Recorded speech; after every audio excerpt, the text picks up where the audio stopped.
Pastor గారికి అప్పగిస్తూ ఉంటున్నాను. Thank you brother, thank you so much. దేవాది దేవుడు మరొక రోజు యూసీవైలో వాక్య పరిచర్య చేయడానికి నాకు ఇచ్చిన అవకాశం బట్టి ఆయన ఎంతగానో స్తుతిస్తున్నాను. మీ అందరికీ నా ఉదయకాల శుభములు తెలియజేస్తున్నాను. మనం గత కొంతకాలం నుంచి ప్రభువైన క్రీస్తు వారు తన శిష్యులకు నేర్పించిన పరలోక ప్రార్థన గురించి నేర్చుకుంటూ వస్తున్నాం కదండి. అందులో ఒక్కొక్క అంశాన్ని నేర్చుకున్నాం. మొదటి 4 అంశాలు పరలోకానికి సంబంధించినవని, తర్వాత మా అనుదిన ఆహారం నేడు మాకు దయచేయము అనేది మనిషికి సంబంధించింది, మనకు సంబంధించింది. మనిషి బ్రతకడానికి అవసరమైన ఆహారము, జీవించడానికి అవసరమైన ఆత్మీయ ఆహారం గురించి నేర్చుకున్నాం. దాని తరువాత మరొక విషయాన్ని క్రీస్తు వారు ఇక్కడ నేర్పిస్తూ ఉన్నారు. మా రుణస్థులను మేము క్షమించి ఉన్న ప్రకారము మా రుణములను క్షమించుము అని ప్రార్థన చేయమంటున్నాడు. మా రుణస్థులను మేము క్షమించి ఉన్న ప్రకారము అది ఒక అంశము, మా రుణములను క్షమించుము ఇది మరొక అంశం. 2 భాగాలు చేస్తే ఈ వచనాన్ని, మా రుణస్థులను మేము క్షమించి ఉన్న ప్రకారము అది కంప్లీట్ అవ్వాలి. అక్కడికి ఆ వచనం కంప్లీట్ అవ్వాలంటే దాని తర్వాత భాగము కూడా ఖచ్చితంగా చదువుకోవాలి. మా రుణములను క్షమించుము అని ప్రార్థన చేయమంటున్నాడు. అంటే ఏమర్థమవుతుంది ఇక్కడ? మా రుణస్థులను మేము క్షమించేసామయ్యా, ఇక మా రుణములను మీరు క్షమించండి అనే కదండి అర్థం. అది మా రుణస్థులను మేము క్షమించి ఉన్న ప్రకారము అంటే మేము క్షమించినాము, క్షమించేశాము.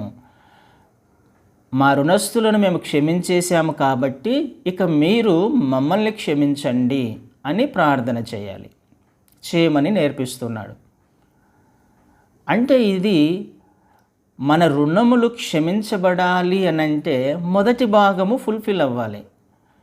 దేవుడు మన రుణములను క్షమించాలి అనంటే మనము మన రుణస్థులను క్షమించాలి. మన రుణస్థులను మనము క్షమించకుండా మన రుణములు క్షమించబడవు అనేది ఖచ్చితంగా అర్థమవుతుంది కదండి. మా రుణములు లేకపోతే మన రుణములు క్షమించబడాలి అనంటే ఖచ్చితంగా మన రుణస్థులను మనం క్షమించే వారముగా ఉండాలి. అలా జరగకపోతే ఇది జరగదు. దేవుడు మనల్ని ఖచ్చితంగా క్షమించడు అని ఖచ్చితంగా ఈ ప్రార్థనలో ఈ అంశము మనకు తెలియచేస్తుంది. ఆ విషయాన్ని మత్తయి సువార్తలోనే కిందికి వచ్చినప్పుడు కూడా క్రీస్తు వారు ఖచ్చితంగా మాట్లాడతారు. ఇందాక మత్తయి సువార్త 6వ అధ్యాయంలోనే కింది భాగాలను చూసినప్పుడు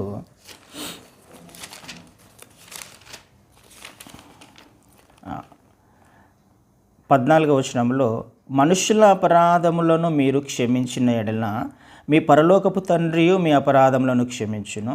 మీరు మనుషుల అపరాధములను క్షమింపకపోయిన ఎడల మీ తండ్రియు మీ అపరాధములను క్షమింపడు. ఖచ్చితంగా రాయబడింది కదండి. మనము క్షమించకుండా మనము క్షమించబడము. మనము క్షమించబడాలి అని అంటే మనం క్షమించాలి. అర్థం చేసుకోవడానికి ప్రయత్నం చేద్దాం ప్రియ సహోదరి సహోదరుడా.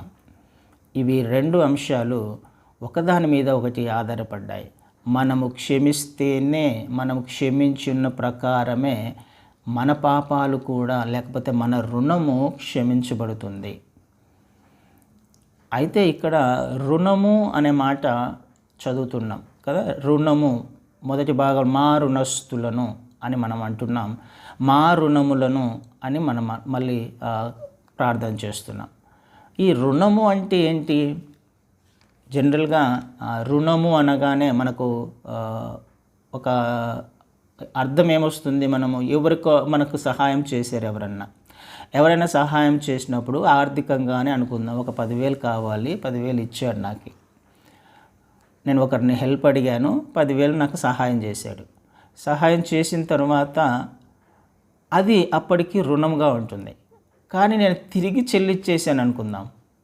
ఆయన ఇచ్చిన 10,000 రూపాయలను నేను తిరిగి చెల్లించేశాను. ఇంకా నేను రుణస్థుని అవుతానా? నేను రుణం ఉన్నానా?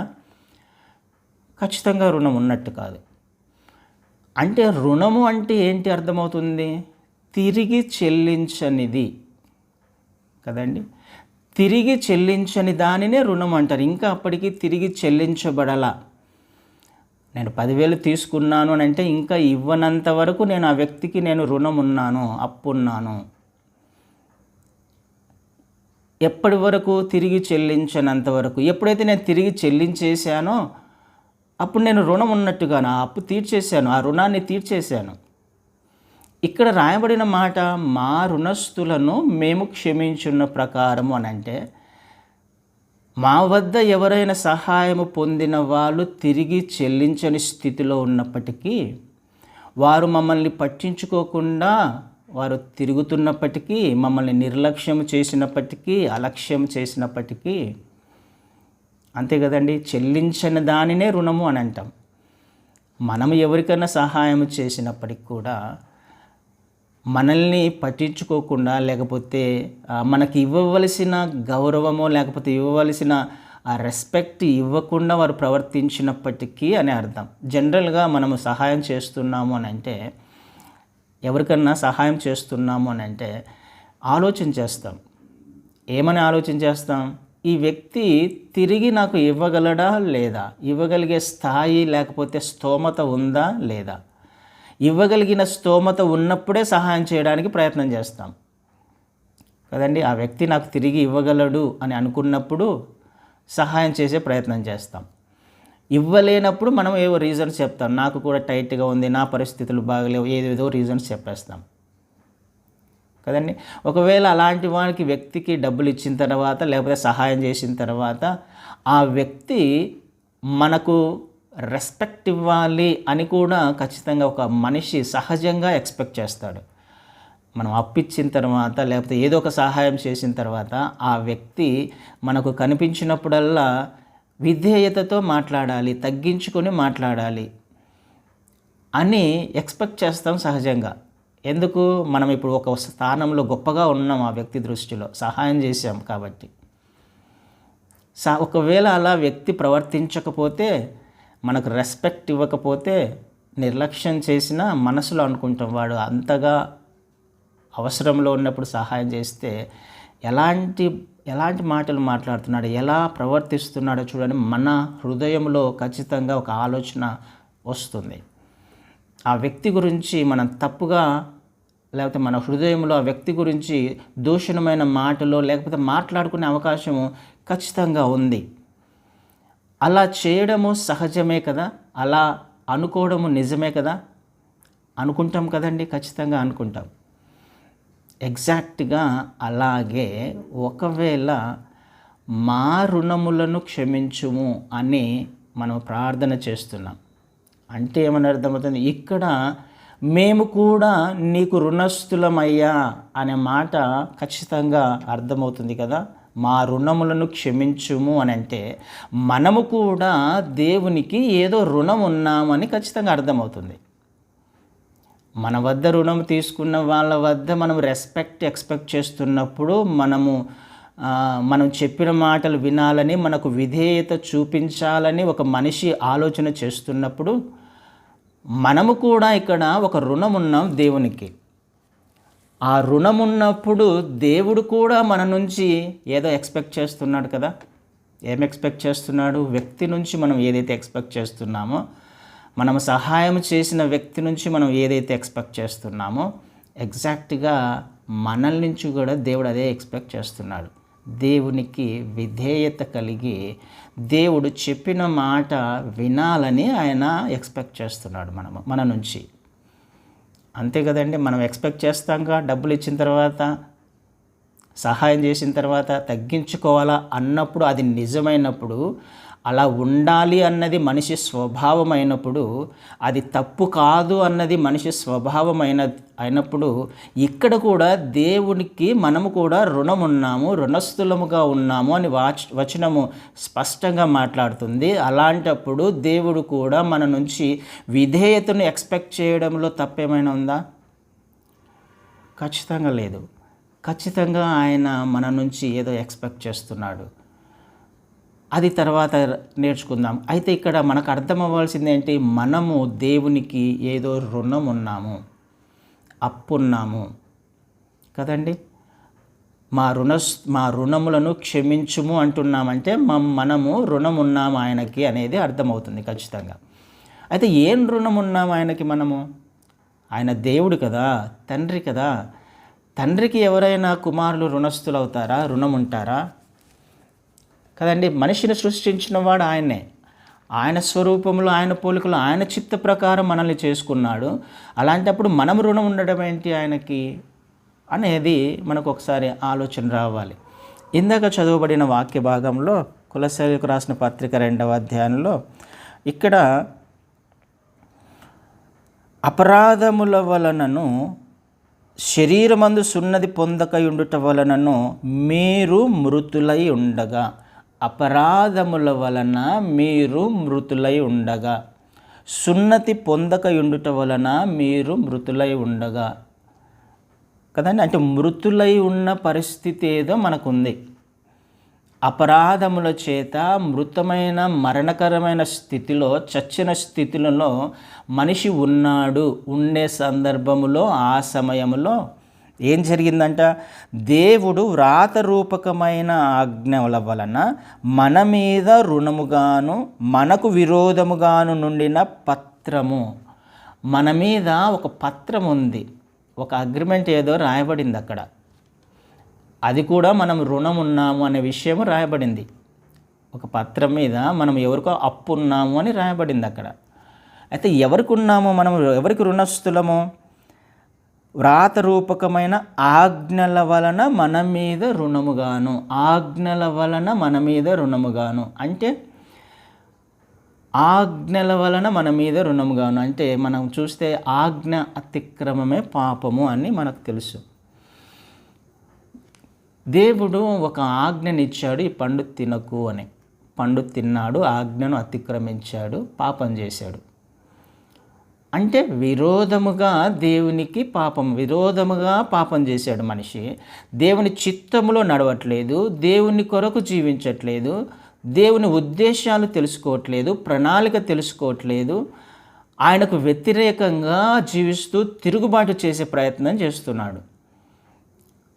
అలాంటప్పుడు అక్కడ జరగాల్సిన విషయం ఏంటి? ఆజ్ఞ అతిక్రమం ఏమైపోతుంది? పాపం అయిపోతుంది. పాపము వలన వచ్చు జీతము మరణము.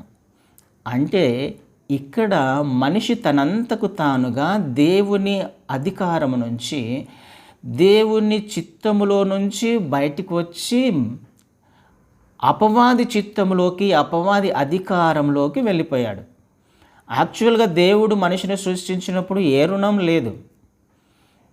తండ్రి కుమారుల సంబంధమే అది. నిత్య జీవానికి వారసులుగా జీవిస్తున్న సమయమే అది. అయితే ఎవరైతే ఏనాడైతే దేవునికి వ్యతిరేకంగా జీవించే ప్రయత్నం చేస్తారో, దేవుని మార్గాలను తప్పిపోయి జీవించే ప్రయత్నం చేస్తారో, ఆ టైంలో ఆ సమయంలో లేకపోతే అప్పుడు జరిగే స్థితి ఏంటి అని అంటే, దేవుని అధికారము నుంచి సాతాను అధికారంలోకి వెళ్ళిపోతున్నాం. సాతాను అధికారంలోకి వెళ్ళాము అని అంటే ఈ లోకంలో ఉన్నదంతా శరీరాశ, నేత్రాశ, జీవపు డంబము. ఈ లోకానికి అధికారి అపవాది.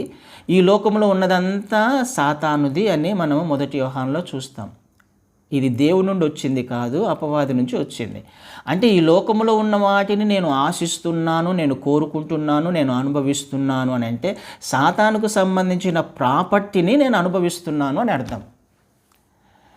వాడికి సంబంధించిన విషయాలను నేను సంపాదించుకుంటున్నాను, అందులో ఆనందిస్తున్నాను, సుఖిస్తున్నాను, సంతోషిస్తున్నాను. నా ప్రాణమా సుఖించుము, త్రాగుము, తినుము, సుఖించుము అన్నట్టుగా నేను వాడికి సంబంధించిన విషయాలను అనుభవిస్తున్నాను అని అంటే ఏమని అర్థం? ఇప్పుడు నేను ఎవరికి రుణస్తుని, ఎవరికి సంబంధించిన విషయాలను నేను అనుభవిస్తున్నాను?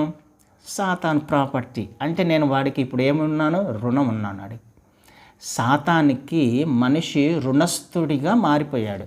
ఏంటి ఆ రుణము?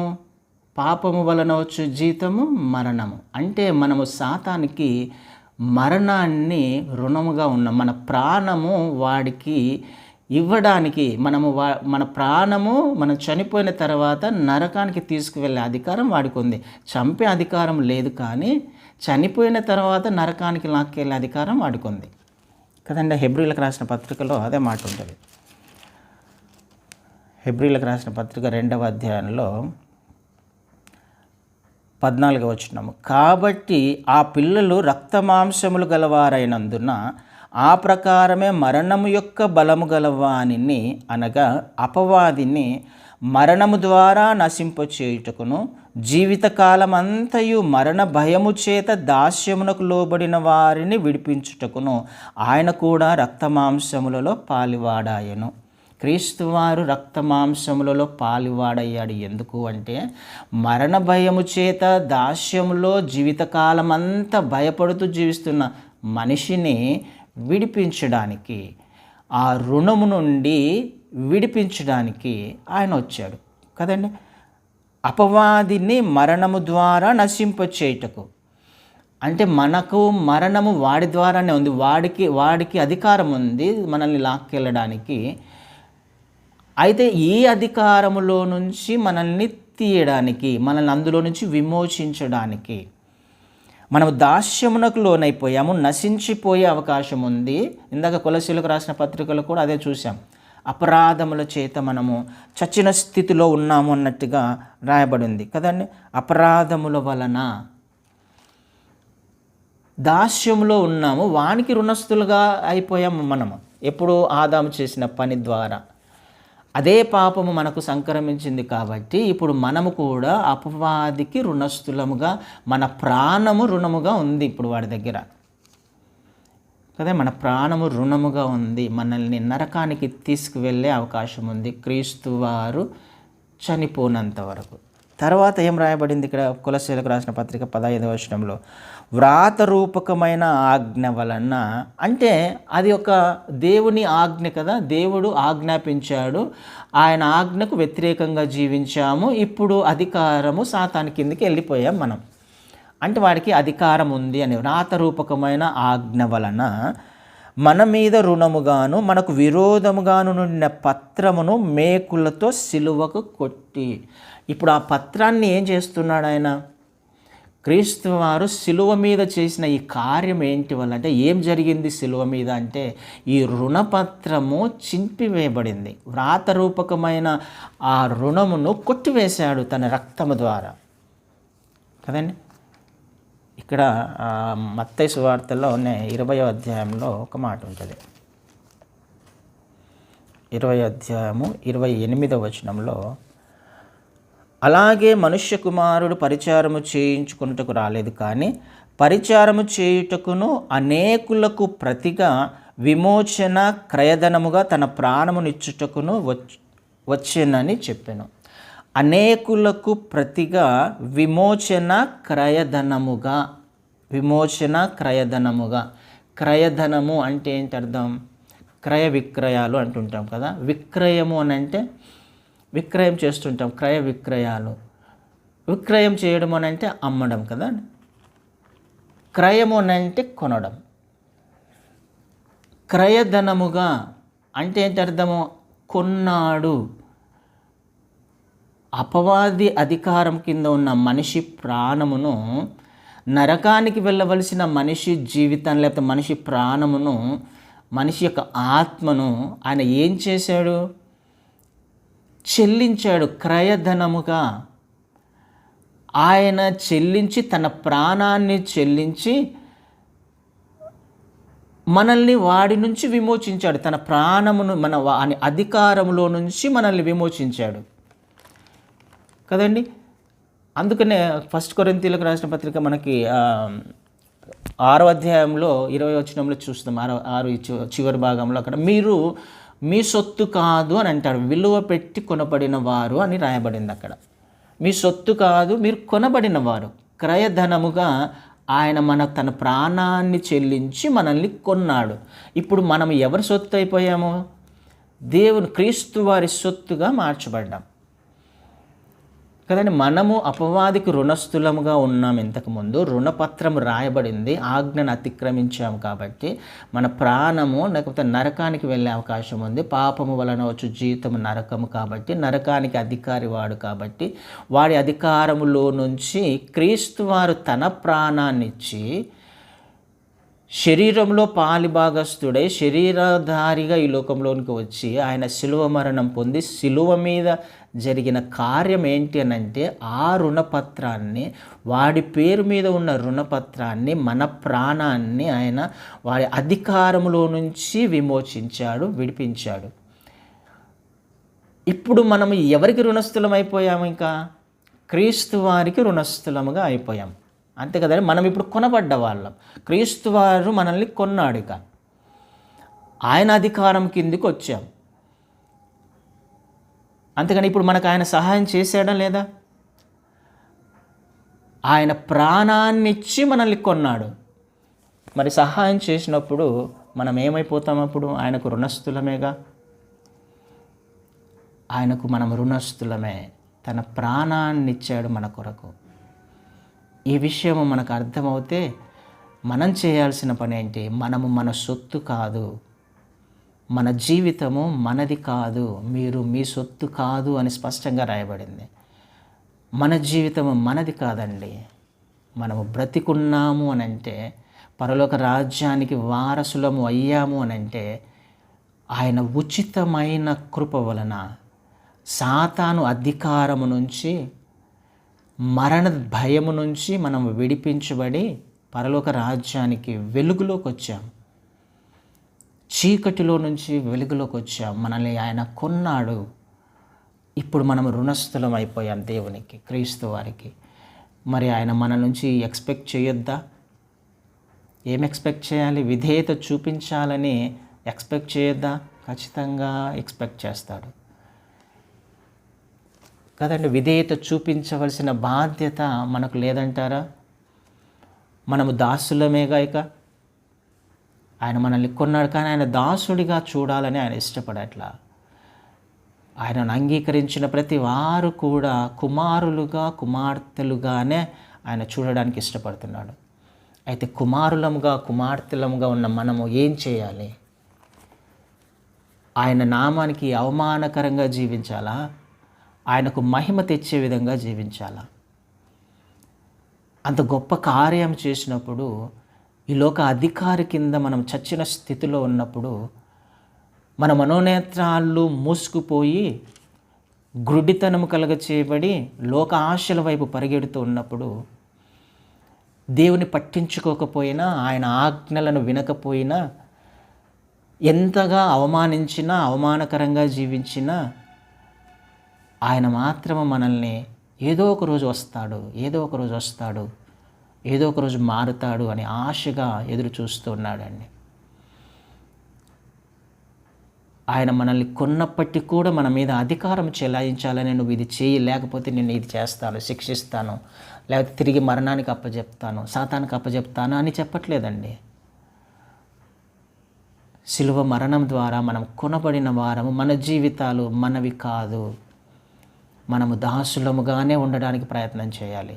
ఆయన అలా చూడడానికి ఇష్టపడట్లేదు, కానీ మనము మాత్రం అలాగే ఉండాలి. మన జీవితంగా దాసుడు అని అంటే చెప్పిన పని చేసేవాడు. ఆ కృతజ్ఞత కలిగిన జీవితము జీవించాలి అన్నది మన క్రైస్తవం యొక్క జీవితమే లక్ష్యమై ఉండాలి. అయ్యా, మా రుణస్థులను మేము క్షమించిన ప్రకారము మా రుణములను క్షమించుము, మా రుణాలను క్షమించు. మీకు వ్యతిరేకంగానే జీవిస్తున్నాం. మీరు మమ్మల్ని కొన్నప్పటికీ, మీ శిలువ త్యాగం ద్వారా మీ రక్తాన్ని కార్చి మీ ప్రాణాన్ని ఇచ్చి మమ్మల్ని కొన్నప్పటికీ మేము మాత్రము మీకు అవమానకరంగానే జీవించే ప్రయత్నం చేస్తున్నాం. అనేక సార్లు, అనేక పర్యాలు తప్పిపోయిన జీవితమే మాది. తిరిగి సాతాను అధికారం కిందికి వెళ్ళే ప్రయత్నమే చేస్తున్నాం. ఇజ్రాయేలులు ఏ విధంగా అయితే ఐగుప్తుకు వెళ్ళాలనుకున్నారో అదే పరిస్థితి మనది కూడా. లోకాశలే ఒక్కొక్కసారి మనకు సంతోషాన్ని ఇస్తున్నాయి, ఆనందాన్ని ఇస్తున్నాయి. అలాంటి స్థితిలో క్రీస్తు వారు నేర్పిస్తున్న ప్రార్థన, మా రుణములను క్షమించుము. మీకు అప్పుగా ఉన్నాం, తప్పు చేస్తున్నాం. అయితే ఆయన క్షమించాలి అని అంటే క్షమించడానికి ఆయన సిద్ధంగానే ఉన్నాడు. ఒక కండిషన్ పెట్టాడు. ఇంతగా నేను త్యాగం చేసి, ఇంతగా నా ప్రాణాన్ని ఇచ్చి నేను నిన్ను క్షమిస్తాను, కానీ నీవు కూడా నీ సహోదరులను క్షమించగలిగితే నేను క్షమిస్తాను. నేను ఇప్పుడు నీకు ప్రాణాన్ని ఇచ్చాను కదా, నువ్వు నాకు తిరిగి ఇస్తావని నా ప్రాణాన్ని నేను ఇవ్వలా. రుణం అంటే ఏంటి? తిరిగి ఇచ్చేది కాదు అది. ఆయన తిరిగి ఇవ్వగలమా మనం? ఆయన ఇచ్చిన ప్రాణానికి ప్రతిగా మనం ఏమైనా ఇవ్వగలమా ఆయనకి? ఖచ్చితంగా ఇవ్వలేం. తిరిగి ఇవ్వనిదే రుణము. ఆ స్థితిలో నేను క్షమిస్తాను, కానీ అయితే నీకు ఎవరైనా రుణం ఉన్నట్లయితే వారి రుణములను క్షమించగలిగితే నేను క్షమిస్తాను. ఎవరికైనా నువ్వు సహాయం చేసినప్పుడు వారి నుంచి అనవసరంగా వారి విధేయతని ఎక్స్పెక్ట్ చేయకుండా వారిని దగ్గర తగ్గించుకొని మాట్లాడాలి, తగ్గించుకొని జీవించాలి అని నువ్వు ఆలోచన చేయకుండా నీతోటి సహోదరునిగా నువ్వు చూడగలిగితే, క్షమించగలిగితే నేను నిన్ను క్షమిస్తాను. సహాయం అనేది లేకపోతే రుణం అనేది తీర్చనిది అండి. అది తీర్చగలిగేది అయితే దాన్ని రుణం అనము. తీర్చగలిగినప్పుడు మళ్ళీ కాలర్ ఎగరేసుకొని మనల్ని తిట్టిపోయే అవకాశం ఉంది కదండి. అది కాదు దేవుడు ఎక్స్పెక్ట్ చేసేది. ఎలా ఉన్నా ఆ వ్యక్తిని క్షమించే వారముగా ఉండాలి. క్షమాపణకు దేవుడు ఎంతో ప్రాముఖ్యతనిస్తున్నాడు.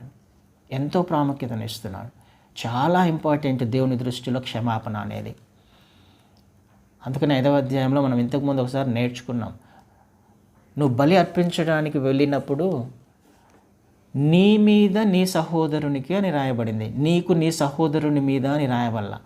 నీ మీద నీ సహోదరునికి ఒకవేళ ఏదైనా ద్వేషం ఉన్నట్లయితే ఆ అర్పణను అక్కడే విడిచిపెట్టి వెళ్ళి ఫస్ట్ సమాధానపడు అని రాయబడింది.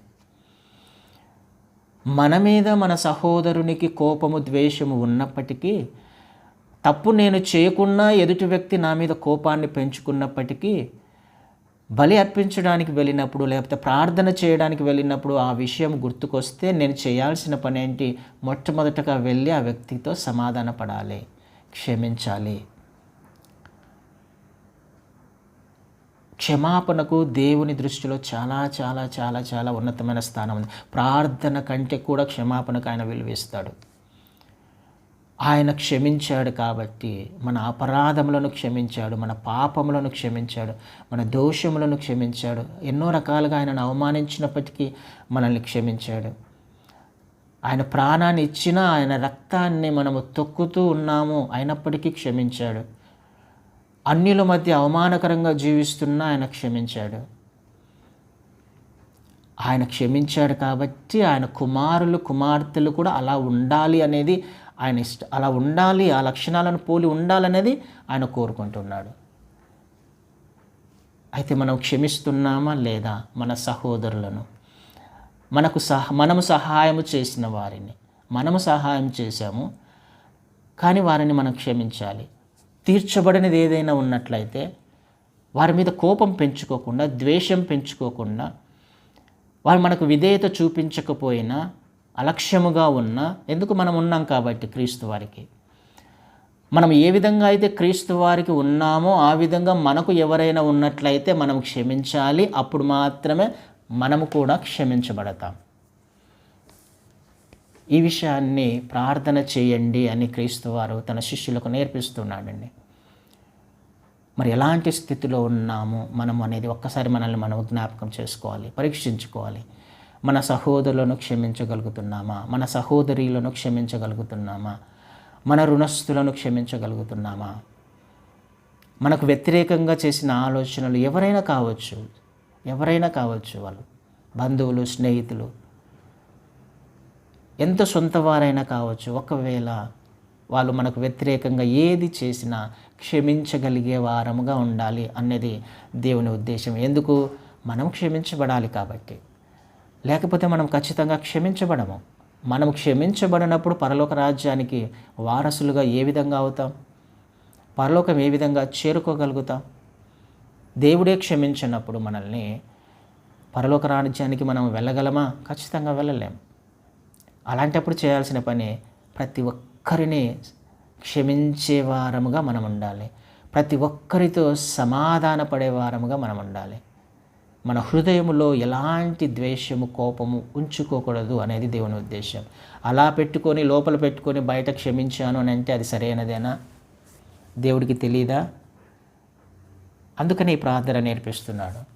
క్షమించకుండా మనం ఈ ప్రార్థన చేయగలమా అండి? ఎవరిని మన హృదయంలో పెట్టుకొని ద్వేషం, కోపం పెట్టుకొని ఆ వ్యక్తిని క్షమించకుండా, అయ్యా మా రుణస్తులను మేము క్షమించి ఉన్న ప్రకారం మీరు మమ్మల్ని క్షమించండి అని అంటే దేవుడు దాన్ని చూసి నవ్వుతాడు కదా? ఒప్పుకుంటాడా దాన్ని? అసలు క్షమించకుండా మమ్మల్ని క్షమించము అని అంటే ఎలా క్షమిస్తాడు ఆయన? కండిషన్ ఉంది ఇక్కడ ఖచ్చితంగా. మనం క్షమించబడాలి అని అంటే మనము క్షమించాలి, క్షమించే వారంగా ఉండాలి. క్షమించినప్పుడు మాత్రమే క్షమించబడతాం. ఖచ్చితంగా పరలోకపు తండ్రి క్షమించడు. ఖచ్చితంగా రాయబడింది మాట, క్షమించడు. మరి క్షమించినప్పుడు మనం ఏ విధంగా పరలోక రాజ్యానికి చేరుకోగలం? ఒక్కసారి ఆలోచన చేయండి ప్రియ సహోదరి, సహోదరుడా. మా రుణస్తులను మేము క్షమించి ఉన్న ప్రకారం మా రుణములను క్షమించుము అని ప్రార్థన చేస్తున్నామంటే క్షమించేసి ఉండాలి. మనం క్షమించిన తర్వాతనే ఈ ప్రార్థన చేయాలి. క్షమించిన తర్వాతనే దేవుని అర్పణమును అర్పించాలి. క్షమించకుండా నేను నీ ప్రార్థన వినను అనే దాని అర్థం. నువ్వు అక్కడ విడిచిపెట్టి వెళ్ళి సమాధానపడి తర్వాత అర్పణ అర్పించు అంటున్నాడు. అప్పుడు మాత్రమే నేను యాక్సెప్ట్ చేస్తాను అంటున్నాడు. కాబట్టి ఆలోచన చేయడానికి ప్రయత్నం చేద్దాం. మన హృదయంలో ఎవరున్నారో, మన ఆలోచనలో ఎవరున్నారో, మన జీవితంలో ఎవరైనా క్షమించలేని వాళ్ళు ఎవరైనా ఉన్నారేమో వారిని ఇమ్మీడియట్గా క్షమించడానికి ప్రయత్నం చేద్దాం. లేకపోతే మనం క్షమించబడము. దేవుడు మనల్ని ఖచ్చితంగా క్షమించడు. హల్లెలూయా.